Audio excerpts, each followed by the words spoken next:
आज का जो हमारा टॉपिक है वो है जीवाणु, बैक्टीरिया। एकरा कहते हैं बैक्टीरिया, जीवाणु। ये थोड़ा सा विषाणु से बड़ा होता है। ये जो है ना बैक्टीरिया शब्द जो है, बैक्टीरियन माने ग्रीक शब्द होता है बैक्टीरियन, उससे इसका उत्पत्ति हुआ है और इसका अर्थ होता है छड़ी। तो जीवाणु जो है ना, जीवाणु होता है क्लोरोफिल रहित एक कोशिकीय अथवा बहुकोशिकीय सूक्ष्म प्रोकैरियोटिक जीवधारी है। प्रोकैरियोटिक होता है जीवाणु। ये इम्पोर्टेंट बात है, इसको ध्यान में रखना है। और इसके बारे में सर्वप्रथम 1676 में हालैंड निवासी एंटोनी वान ल्यूवेनहॉक ने बताया। लेकिन बैक्टीरिया शब्द का प्रयोग जो है ना सन 1838 में सर्वप्रथम एहरेनबर्ग ने किया था। और जीवाणु विज्ञान का जो पिता है ना, उसको एंटोनी वान ल्यूवेनहॉक को कहा गया है। बाद में जो है स्केलेटिंग, मुंटन तथा विनोग्रेडेस्की ने जीवाणुओं का नाइट्रिफिकेशन में महत्व सिद्ध किया था। बेजरिंग ने 1888 में लेग्यूम कुल के पौधों की जड़ों पर पाई जाने वाली ग्रंथियों, जिसको नोड्यूल्स अंग्रेजी में कहते हैं, में राइजोबियम जीवाणु की उपस्थिति तथा इसका नाइट्रोजन स्थिरीकरण में महत्व को बताया था। अब थोड़ा इसका संरचना के बारे में जान लेते हैं। जीवाणु जो है अत्यंत सूक्ष्म एक कोशिकीय एवं प्रोकैरियोटिक होते हैं। इनका व्यास जो है 0.2 से 1.5 माइक्रोमीटर तथा लंबाई 3 to 5 माइक्रोमीटर होती है। और इसमें जो है सत्य केंद्रक तथा लवक का अभाव होता है। द्रव के एक बूंद में लगभग 5 करोड़ जीवाणु रह सकते हैं। तो ये था जीवाणु के बारे में कुछ महत्वपूर्ण बात। तो अब हम लोग जानते हैं कि जीवाणु का जो मतलब महत्वपूर्ण खोज से संबंधित जो बात सब है उसको जान लेते हैं। तो जीवाणु की खोज जो है ल्यूवेनहॉक 1676 ईस्वी में किया था। और जीवाणु का नाम एहरेनबर्ग ने 1838 में दिया था। जेएल लिस्टर ने एंटीसेप्टिक सर्जरी की खोज की थी। रॉबर्ट कोच ने कालरा तथा तपेदिक के जीवाणुओं की खोज किया तथा रोग का जन्म सिद्धांत बताया। लुई पास्चर ने रेबीज का टीका तथा दूध के पास्चराइजेशन की खोज की। WM विंजेरिनिक ने जीवाणुओं द्वारा नाइट्रोजन स्थिरीकरण को बताया था। कॉलमेट ने BCG टीका की खोज की थी। H ग्राम ने ग्राम अभिरंजक की खोज की थी तथा क्लेब्स ने डिप्थीरिया के जीवाणु की खोज की थी।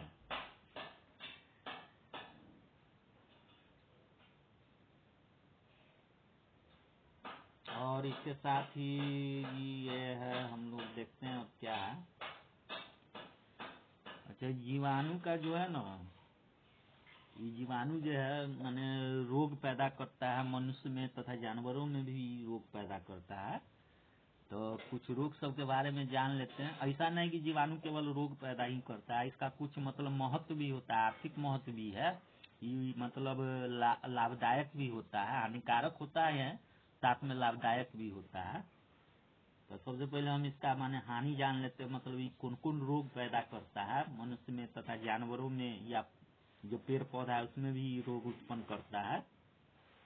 तो सबसे पहले हम देख लेते हैं कि इसमें पादप रोग में क्या क्या, मतलब पेड़ पौधा में कौन सा रोग पैदा करता है और कौन सा जीवाणु जो है बैक्टीरिया जिसको बोलते हैं, कौन सा बैक्टीरिया के कारण होता है।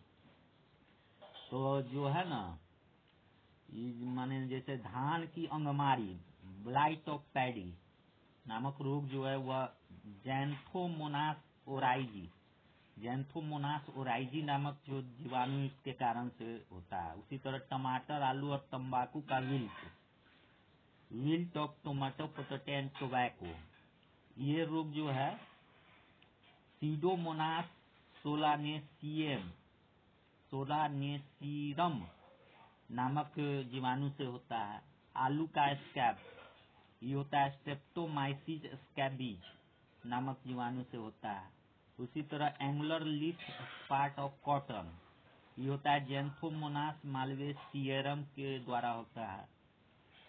तथा सेब, गुलाब, टमाटर का crown gall of apple, rose and tomato, ये होता है एग्रोबैक्टीरियम ट्यूमिफेसिएंस के द्वारा। उसी तरह नींबू का जो कैंसर रोग है, कैंकर रोग जो है वो होता है जैंथोमोनास सिटराई के द्वारा। तो ये सब कुछ रोग सब था जो पेड़ पौधा में होता है। उसी तरह मनुष्य में भी बैक्टीरिया जो बहुत सा रोग उत्पन्न करता है। तो ये जो जीवाणु का जो द्वारा रोग जो होता है ना, उसके लिए मानो एंटीबायोटिक का यूज करके हम लोग इसको खत्म कर सकते हैं। मतलब इस पर जो है ना दवाई काम करता है। और वायरस पर जो है ना वो दवाई मतलब दवा वो टैबलेट लेकर उसको हम नहीं ठीक कर सकते थे। उसके लिए जो है ना वैक्सीनेशन होता है। तो यही अंतर है इसके इलाज में। और जैसे जीवाणु से होने वाला रोग है तो उसको हम लोग दवा का यूज करके, एंटीबायोटिक का यूज करके, मान जिसको प्रतिजैविक कहते हैं, उसका यूज करके इसको खत्म कर सकते हैं। तो मनुष्य के जो मुख्य रोग सब है वो जान लेते हैं। जैसे हो गया कुष्ठ रोग, जिसका अंग्रेजी में लेप्रोसी कहते हैं, ये होता है माइकोबैक्टीरियम लेप्री नामक जीवाणु से। मेनिंजाइटिस है, नेसेरिया मेनिंजाइटिस नामक जीवाणु से होता है। भोजन का विषाक्तता या बोटुलिज्म जिसको कहते हैं, फूड पॉइजनिंग, ये जो है क्लोस्ट्रोडियम बोटुलिनम नामक जीवाणु से होता है। ट्यूबरकुलोसिस जिसको तपेदिक कहते हैं, माइक्रोबैक्टीरियम ट्यूबरकुलोसिस से होता है। उसी तरह टाइफाइड जो है सैलोमोनेला टाइफी नामक जीवाणु से होता है। सिफिलिस जो है ट्रेपोनेमा पैलिडम से होता है। टिटनेस जो है ये भी जीवाणु से होता है, पर जीवाणु का नाम है क्लोस्ट्रोडियम टिटेनी। न्यूमोनिया ये होता है डिप्लोकोकस न्यूमोनी नामक जीवाणु से। प्लेग हो गया, ये जो है पास्चुरेला पेस्टिस से होता है। उसी तरह डिप्थीरिया है, वह कोरोने बैक्टीरियम डिप्थीरी से होता है। अतिसार जिसको डायोरिया कहते हैं अंग्रेजी में, ये होता है बैसिलस कोलाई नामक जीवाणु से होता है। हैजा है जिसको कॉलरा कहते हैं अंग्रेजी में, ये विब्रियो कॉलेरी नामक जीवाणु से होता है। उसी तरह जानवर में कुछ रोग सब है, जैसे ब्लैक लेग ऑफ एनिमल्स, ये होता है क्लोस्ट्रोडियम कोवेई नामक जीवाणु से। भेड़ का एंथ्रैक्स रोग, एंथ्रैक्स ऑफ सीप, ये होता है बैसिलस एंथ्रिकस नामक जीवाणु से। अब देखो जीवाणु का जो है ना, जीवाणु का जो होता है कुछ आर्थिक महत्व भी होता है। अब इस आर्थिक महत्व को तू एक दो लाइन में देख लेते, क्या इसका आर्थिक महत्व है। जैसे जीवाणु जो है ना भूमि की उर्वरता को बढ़ाता है। अब एगो राइजोबियम नामक जीवाणु है जो दलहनी फसलों के जड़ में पाया जाता है, और इसका काम है कि यह वायुमंडल से नाइट्रोजन लेकर उसको नाइट्रेट में बदल देता है, और जिसको पौधा ग्रहण कर लेता है। तो पौधा जो है सीधे रूप से जो है ना नाइट्रोजन को वायुमंडल से नहीं ले सकता है। तो क्या होता है, उसका परिवर्तित रूप जो है नाइट्रेट, और उसको वो लेता है, और उसके लिए जो है नाइट्रेट में बदलने के काम जो है वो राइजोबियम नामक जीवाणु करता है। तो ये याद रखना है, राइजोबियम माने नाइट्रोजन स्थिरीकरण इसको कहते हैं। इसमें इसका माने बहुत बड़ा योगदान है राइजोबियम का। उसी तरह जो जीवाणु है उस सड़े गले मृत अवशेषों का माने क्षय कर देता है। उसी तरह दूध से दही बनाने में जो है जीवाणु लैक्टोबैसिलस का महत्वपूर्ण योगदान होता है। सिरका बनाने में, चाय उद्योग में, तंबाकू उद्योग में भी इसका प्रयोग होता है। जूट पटसन और सन को सड़ा देता है जिससे रेशा निकलता है। और इसका सबसे बड़ा उपयोग है औषधीय उपयोग, माने औषधि उद्योग में भी इसका उपयोग होता है प्रतिजैविक बनाने में। और यह जो प्रतिजैविक है ना वो कार्बनिक कल्चर माध्यम में जीवाणु की किण्वन क्रिया से बनता है। तो इसमें से कुछ महत्वपूर्ण जो है उसके बारे में हम बता देते हैं। जैसे एंटीबायोटिक हो गया स्ट्रेप्टोमाइसिन, तो ये किस जीवाणु से प्राप्त होता है, तो ये जो है ना स्ट्रेप्टोकोकस ग्रीसम नामक एक जीवाणु होता है उससे प्राप्त होता है। उसी तरह क्लोरोमाइसिटीन क्लोरोमाइसिटीन। ई प्राप्त होता है स्ट्रेप्टोकोकस वेनेजुएली। वेनेजुएला नहीं, वेनेजुएला एगो देश है, वेनेजुएली स्ट्रेप्टोकोकस वेनेजुएली से प्राप्त होता है क्या, क्लोरोमाइसिटीन। उसी तरह आरोमाइसिन है, यह स्ट्रेप्टोकोकस ऑरोफेसियंस से प्राप्त होता है। नोवोबायोसिन है, नोवोबायोसिन जो है वह स्ट्रेप्टोकोकस निविकस से प्राप्त होता है। टेरामाइसिन हो गया, टेरामाइसिन जो है स्ट्रेप्टोकोकस रिमोसस से प्राप्त होता है। नाइस्टेटिन हो गया, ये स्ट्रेप्टोकोकस नॉर्सी से प्राप्त होता है। इरिथ्रोमाइसिन, ये इरिथ्रोमाइसिन जो है स्ट्रेप्टोकोकस रिक्सस से प्राप्त होता है। टाइरोथ्राइसिन, टाइरोथ्राइसिन ए, ये जो है बैसिलस ब्रेविस, बैसिलस ब्रेविस से प्राप्त होता है। उसी तरह पॉलीमाइक्सिन जो है बी, पॉलीमाइक्सिन बी इसका नाम है, ये बैसिलस पॉलीमिक्सा से प्राप्त होता है। उसी तरह बेसिट्रेसिन, बेसिट्रेसिन जो है वो बैसिलस सबटिलिस नामक जीवाणु से प्राप्त होता है। तो ये सब जो है इसका औद्योगिक यानी उत्पादन के रूप में जो जीवाणु का यूज होता है, उसके बारे में प्रयोग होता है, उसके बारे में हम बता दिए हैं।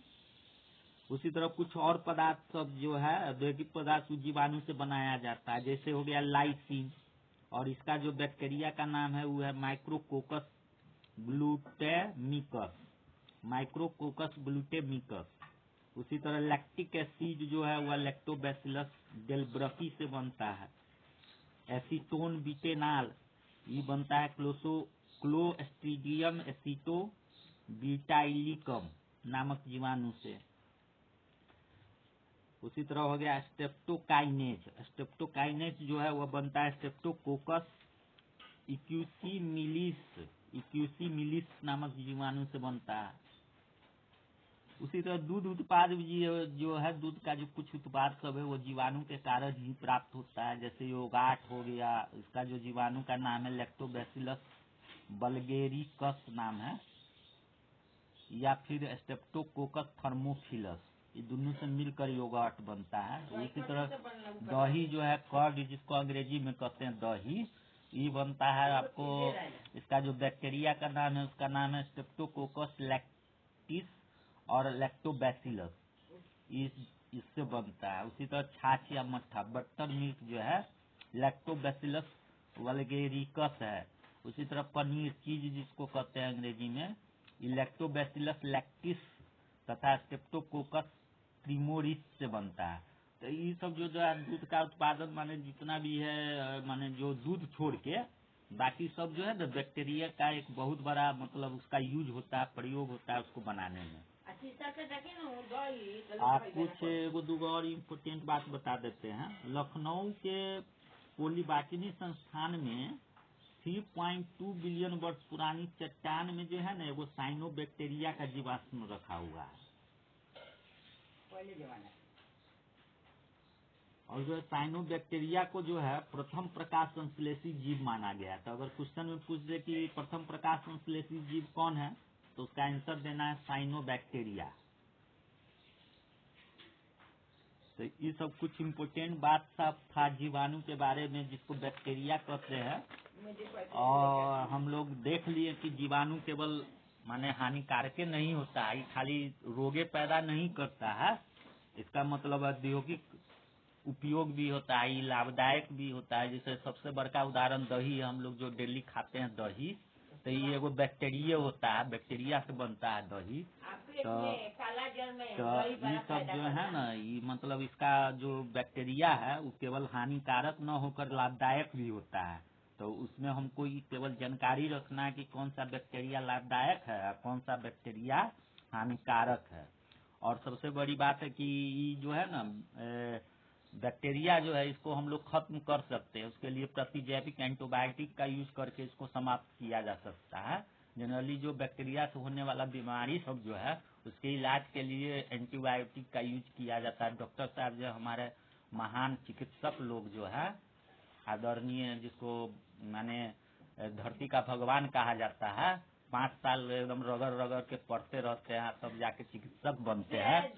तो वो लोग जो है ना इसके बारे में विशेष जानकारी, बीमारी के बारे में तो वो लोग पढ़ाई किए हुए रहते तो उनको तो ज्यादा जानकारी होता है। लेकिन हम लोगों को केवल सामान्य ज्ञान के रूप में जान लेना है, और कभी भी बीमार पड़ना है तो अपने से इलाज नहीं करना है, चिकित्सक महोदय के पास जाकर इलाज करवाना चाहिए, क्योंकि उनको अनुभव होता है हर बीमारी के बारे में। तो ये हमारा कुछ सजेशन था, इसको आप लोग मानिएगा। तो आज का टॉपिक यहीं पर समाप्त कर